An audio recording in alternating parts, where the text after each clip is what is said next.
Olá, meus amigos, como estão? Espero que bem. Portanto, hoje estamos cá para conversar mais uma vez sobre o tema do momento, o único tema que se fala atualmente, o tema da guerra na Ucrânia, ok? O tema de hoje não é tão sério como os primeiros que falámos aqui, até porque já falámos várias vezes de forma séria sobre este assunto. No entanto, eu vi esta notícia e achei tão interessante que tinha que a partilhar convosco. Portanto, aparentemente, uma entidade governamental da Ucrânia está a emitir um comunicado aos seus cidadãos a dizer que qualquer tipo de tanques russos que seja capturado por elementos da população ucraniana não precisa de ser declarado financeiramente, ok?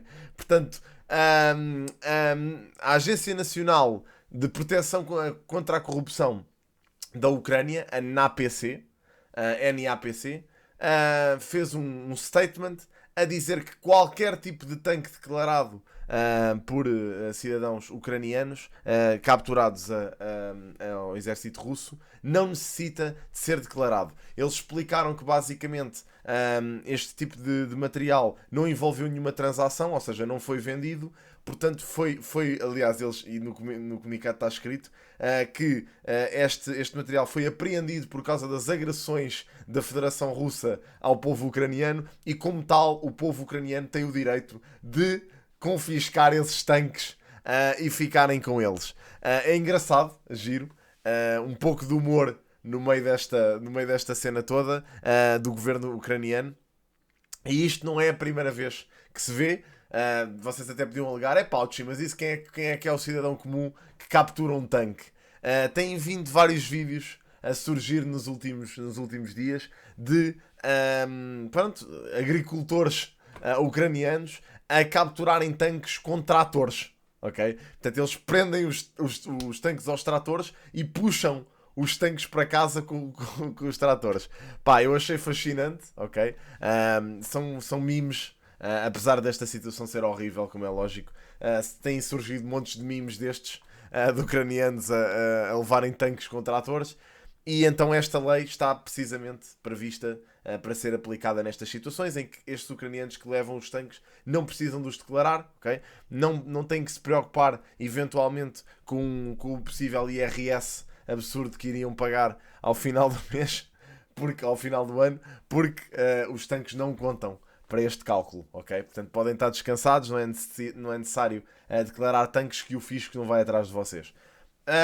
Como tal, é importante falarmos outra vez sobre esta questão da guerra de forma um bocadinho mais séria. As coisas têm-se desenvolvido para cenários drásticos.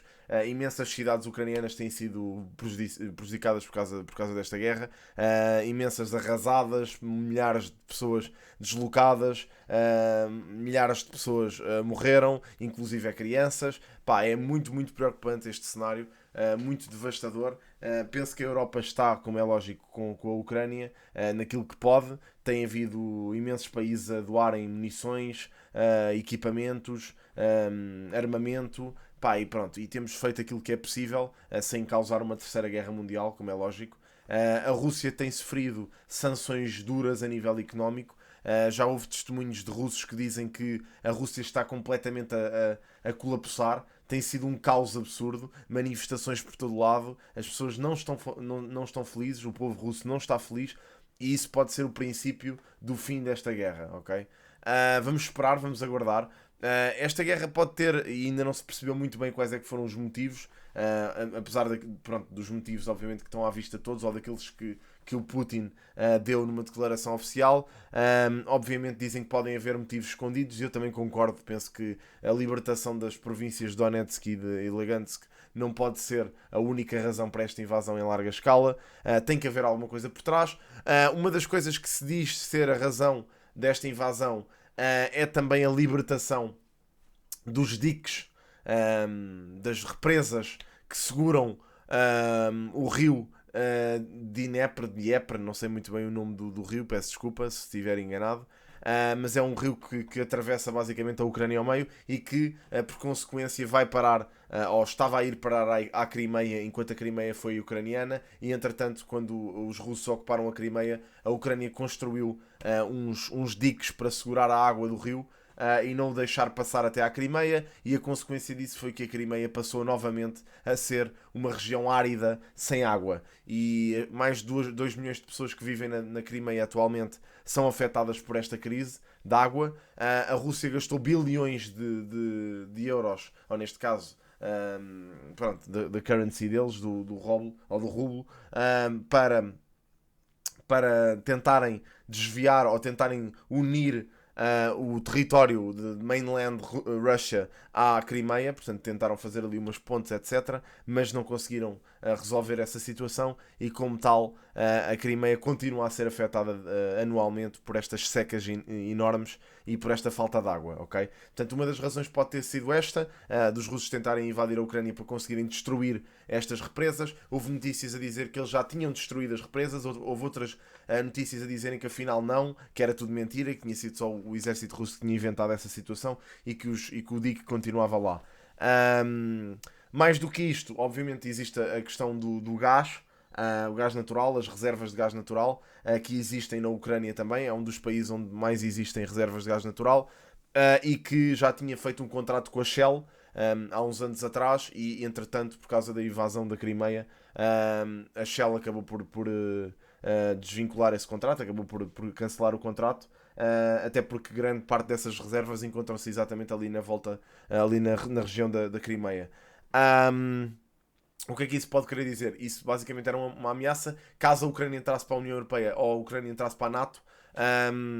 Essencialmente os russos poderiam não conseguir desmantelar esta operação de gás, de extração de gás na Ucrânia, e a Ucrânia podia facilmente ser a nova potência no que toca à produção de energia na Europa, porque, como nós sabemos, a Europa está largamente dependente da Rússia no que toca a gás natural, e a Ucrânia podia substituir essa dependência para a Europa caso entrasse na NATO e caso conseguisse os contratos de exploração.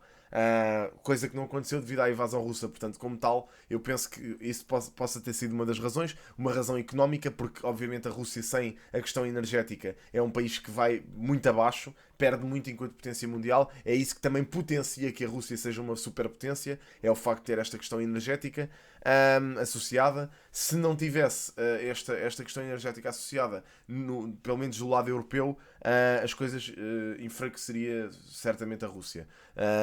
Claro que teria um mercado chinês, no entanto penso que não chegava para ser a potência que existe hoje, até porque acho que muito desse financiamento através do gás é implementado no poderio militar da Rússia, ou seja, é investido nos militares russos, no departamento militar, e como tal, se não houvesse esses fundos a surgirem, muito provavelmente a Rússia não seria a potência mundial que é atualmente.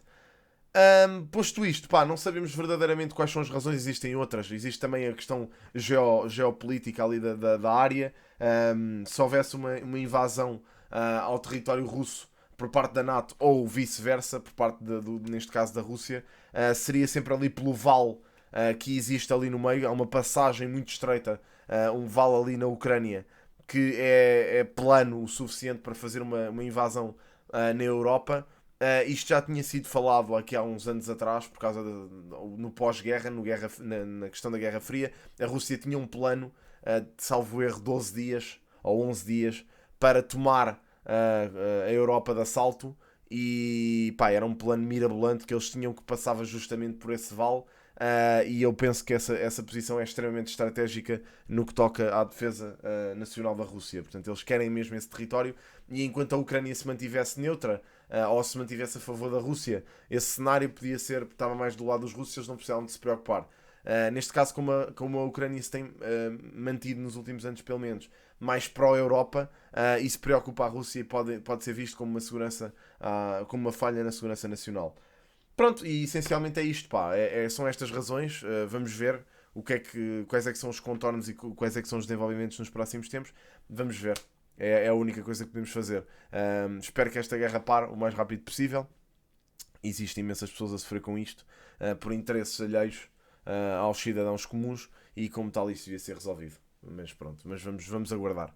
Obrigado por verem o vídeo de hoje, malta. Espero que tenham gostado. Se gostarem, deixem like. Sigam-me nas redes sociais, estão todas em baixo na descrição. E por último, subscrevam o canal, que é o melhor que me podem fazer. Mais uma vez, obrigado por verem, malta. Vejo-vos no próximo. Grande abraço. Tchau, tchau.